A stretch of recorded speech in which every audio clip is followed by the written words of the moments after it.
Bismillahirrahmanirrahim. Alhamdulillah. Alhamdulillahirabbil alamin. Wa bihi nasta'in. Wa ala umuri dunya waddin. Wassalatu wassalamu ala asrofil anbiya'i wal mursalin sayyidina Muhammadin wa ala alihi wa sahbihi ajmain. Amma ba'du. Fa innal haditsi kitabullah wa khairul huda huda sayyidina Muhammadin. Qadla muhdatsatuha wa kullu muhdatsatin bid'ah wa kullu bid'atin dhalalah wa kullu dhalalatin finnar. فقد قال الله تعالى في القرآن الكريم وهو أصدق القائلين تباركم بالذكر رب اشرح لي صدري ويسر لي أمري واحلل عقدة من لساني يفقهوا قولي واجعل لي وزيرا من أهلي. Halo sahabat media outlet yang dirahmati oleh Allah, kembali lagi dengan saya Alwia Alidrus di Sanubari Ramadan episode 4. Alhamdulillah, saat ini saya sedang berada di pelataran Masjid Agung Tuban. Masjid Agung Tuban adalah salah satu tempat rumah ibadah muslim di Indonesia yang mempunyai sejarah sangat panjang dan didirikan pada abad ke-15 oleh Bupati Tuban. Yang pertama kali membangun agama Tuban yaitu Adipati Raden Aryo Tejo. Di dekat Masjid Agung Tuban terdapat pemakaman almarhum Raden Maulana Makhlum Ibrahim yang biasa kita sebut dengan Sunan Bonang. Beliau lahir pada tahun 1465 di Rembang. Beliau mendapatkan gelar Puan Cakrawati sebagai pemimpin upacara berbentuk lingkaran. Mungkin namanya sudah tidak asing lagi di telinga sahabat Kotrunana Media. Yang namanya sudah sangat masyhur di kalangan warga negara Indonesia. Beliau putra keempat dari Sunan Ampel dan Ibu Nyai Ageng Maniur. Nama nenek beliau bernama Dewi Chandrawulan dan kakeknya bernama Sunan Gresik. Dewi Chandrawulan dan Sunan Gresik merupakan ayahanda orang tua dari Sunan Ampel, dan Sunan Ampel itu memiliki anak Sunan Bonang. Sunan Bonang itu merupakan cucu dari Dewi Chandrawulan dan Sunan Gresik. Dan beliau memiliki istri yang bernama Dewi Hira. Dewi Hira putri dari Raden Jaka Kandar, dan beliau pun memiliki anak yaitu Dewi Ruhil, Jayeng Kono, dan Jayeng Lord. Sahabat Kotrunana Media yang dirahmati oleh Allah, beliau juga dipercaya oleh sebagian umat Islam sebagai waliullah karena beliau telah berjasa menyebarkan agama Islam di Pulau Jawa. Beliau yang salah satu karya sastra beliau yaitu lagu Tembang Tombo Ati itu adalah karya sastra Sunan Bonang yang beliau ubah dalam bahasa Jawa yang sampai saat ini masih dinyanyikan oleh kalangan banyak orang. Beliau yang mengubah gamelan Jawa yang saat itu masih kental dengan estetika Hindu dengan muasan yang baru. Dalam pentas pewayangan, beliau sebagai dalang yang biasa menarik perhatian penontonnya. Beliau pun menulis sebuah kitab yang berisikan ilmu tasawuf yang bernama Tanbihul Ghafilin yang tebalnya 234 halaman yang sangat populer di kalangan para santri. Beliau pernah berdakwah di pelosok-pelosok Pulau Jawa. Beliau pertama kali berdakwah di Kediri yang saat itu mayoritas masyarakatnya beragama Hindu. Beliau mendirikan Masjid Sanggal Dahak dan beliau menguasai ilmu fikih, tasawuf, usuluddin, seni, sastra, dan arsitektur. Beliau sebagai piawai yang biasa mencari air di tempat-tempat yang gersang. Hamdan wa syukurillah, cukup sekian yang dapat saya sampaikan di kesempatan kali ini. Semoga bermanfaat bagi saya dan juga bagi sahabat Kotrunana Media dimanapun kalian berada. Wabillahi taufiq wal hidayah. Wassalamualaikum warahmatullahi wabarakatuh.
Bismillahirrahmanirrahim.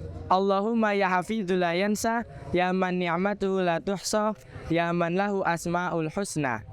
Ihfadna wa auladana wa ahlana wa ashiratana wa ahibbaina bima hafidta minhu dzikra kama qulta fi kitabikal munazzal ala nabiyyikal mursal inna nahnu nazzalna dzikra wa inna lahu lahafidun. Assalamualaikum warahmatullahi wabarakatuh. Kembali lagi bersama kami di Sanubari Ramadan edisi keempat. Untuk kali ini tim Sanubari Ramadan telah tiba di kota Tuban. Dan kita di sini sedang mengunjungi makam salah satu tokoh yang sangat bersejarah, yang pastinya sangat berpengaruh dalam peradaban Islam atau penyebaran Islam di Pulau Jawa. Ada yang tahu siapakah tokoh tersebut? Ya, tokoh tersebut adalah Sunan Bonang, atau nama asli beliau adalah Raden Maulana Makhdum Ibrahim. Sunan Bonang lahir pada tahun 1465 dari pasangan Raden Ali Rahmatullah dan istrinya yaitu Nyai Ageng. Raden Ali Rahmatullah memiliki 5 anak. Yang pertama yaitu Nyai Fatimah, yang kedua Nyai Wilis, yang ketiga Nyai Taluki, yang keempat Sunan Bonang, yang kelima adalah Raden Qasim yang kelak akan menjadi salah satu dari Wali Songo yang biasa dikenal dengan Sunan Derajat. Dari yang saya sebutkan tadi, kita tahu bahwa Sunan Bonang adalah anak keempat dari pasangan Sunan Raden Ali Rahmatullah dan Nyai Ageng Manila.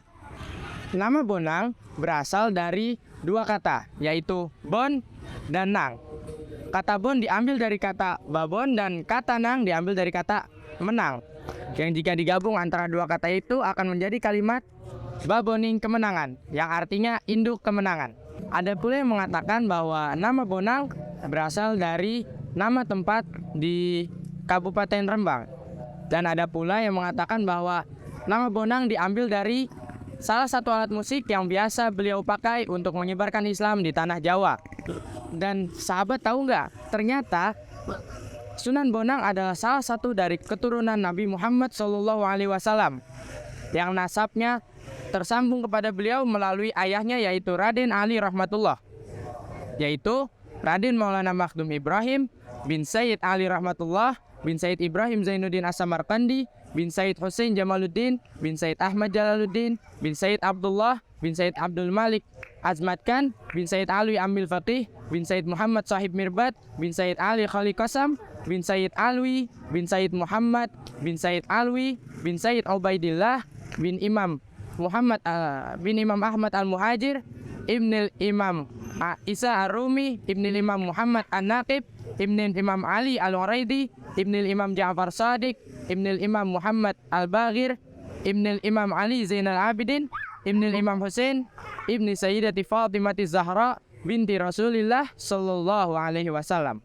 Sunan Bonang adalah keturunan dari Nabi Muhammad SAW yang ke-24 dari jalur ayah. Sunan Bonang menuntut ilmu sejak kecil bersama dengan ayahnya.